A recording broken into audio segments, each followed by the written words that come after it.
Good afternoon, everyone. How's it all going today? I wasn't going to do a live today, but then I started thinking about things. How do you guys like my new shirt? My friend bought it for me. Yeah, I actually have a friend. It's I get really cold in here about 3 o'clock. I don't know why. It's just freezing in here then. Anyway, she bought me this beautiful sweater. Um, so the last few weeks, I should back up. Way back up. Way back up. So I used to be in healthcare and I quit that because I was sick and tired of people dying. And I've probably mentioned that in prior videos. But so I got into this industry that I'm in, and I was just going to do it as a rest and then go back into healthcare. But this industry here, it was more stable than health industry. When you're always in the health industry, because I didn't have a permanent position, I was always on call, and raising 2 kids on call position doesn't make it for easy living. You don't know if you're going to have enough money to pay your bills. So I took a full-time position in the payday loan industry back in 2004. I hated it. It was the most uncomfortable, unethical thing that I ever had to do in my life. However, it paid my bills. It gave my kids what they needed in life at that point in their growing up years. I had some bosses I loved and I had some bosses I didn't love. I had bosses who didn't love me. And I also learned that I had a voice. And in this industry, people don't walk over you. You can't let them walk over you because you'll be broke before the end of the day. So I learned a lot of skills. Actually, I didn't learn those skills. I already knew those skills. I was able to start using those skills on different people. I also became a very high paid therapist. I became a every other Friday probationary officer. The list goes on and on and on. What you become when you become in this industry, because people are coming to pay a bill and they're expecting something in return. So you would listen to their problems, you would listen to shit they're going through, and you have to pretend you care because you want them to come back in 2 weeks. I also learned that it's like fishing. When people come and borrow money, generally, when they come and pay you back, they're going to have to reborrow because they can't afford to live without that 300 or 500 or 800, whatever dollars that they've borrowed from you. So I did that for a couple years. And then I decided in my little mind that my children would advance nowhere on Vancouver Island because it is just pretty much a part-time job community and there's nothing really for people to do there. So I approached one of my old bosses who I did like, and hi Stacy, and asked her if she had anything available for me in Edmonton because this was a place I knew my kids could grow. So she said that she was managing the title department. So she hired me and she was telling everybody how smart I was how good of job I do. And actually, when I started with her, the first day I couldn't even answer the fucking phone. Like, you got all these lines coming in, I don't know what to do. And then they gave me this hand, what was it? A BlackBerry. I didn't know how to use it, didn't know how to answer it. Thank God for kids. They taught me everything. Yeah, so that's how smart I was. I couldn't answer a fucking phone. You know what? I still can't answer this phone. One line at a time, people. If the other line is ringing, I don't even know how to put it on hold. And you know what? I don't care. You can only talk to one person at a time. The other people can wait. Yeah, so well, I was like, what did I come on here anyways? Oh yeah, I remember. So anyways, that industry, I worked in title for a few years. I started their bankruptcy department and everything and started generating lots of money for them. And then there was a shift in bosses. So my boss had a boss who did not like me because I'm very outspoken and if I don't like something, or if I don't like the way if I don't think I should be doing what you've told me to do, I'll tell you about it, right? And he didn't like that. So he told my boss that I was too hard to manage and he didn't want me in his department. So my boss told me this in confidence.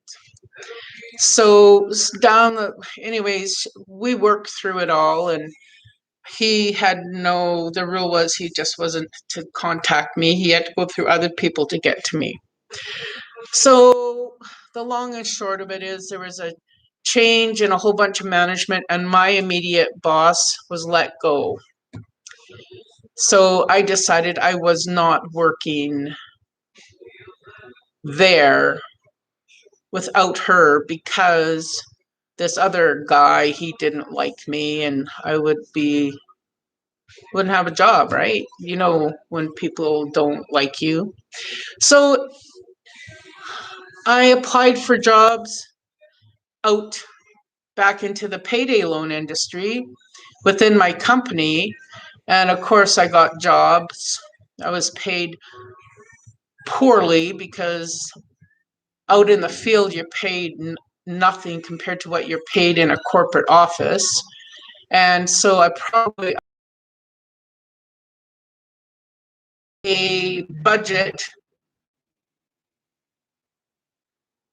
I moved here with a budget, and when they take away some of that money, then you got to reestablish your life all over again. So I did that for quite a few years. Then about 7, 8 years ago, when the company that I was working for came into some financial problems because they weren't being compliant with the law. We became a regulated company, and they weren't following the compliance rules and regulations properly, misreading it. So we came into a lot of trouble. Anyways, the long and short of it is I looked for another job before that job became a no job because I didn't want to work for Money Mart. I did not want to work for Cash Canada. I didn't want to work for whoever else. So I contacted one of the big bosses within the company that I was working in, who was no longer there. He'd left. And I asked him for a job because he was doing all title. So I've been here ever since. I've had lots of changes. We did payday in the beginning. We sold our payday side to another company here in the city, and I started just doing title loans. Well, lately, you know, when you got that feeling that something's not right, I have a kind of a feeling that something's not right. I feel like I've been sold again. There's the transparency. Sometimes you really wonder where it is. but you got to go with your gut. And so today, in between my work, I've been looking for other work. And I don't want to do this industry anymore. It's really unfortunate that people out in our world can't manage their money due to many different reasons, right? And it's really unfortunate they have to come to us and end up can't affording their bill, and then we end up taking their asset. And it's just heartbreaking, but there's nothing I can do about it. I'm not the one that signed the paperwork. They're the ones that agreed to it. So there I am today. I've applied for several jobs.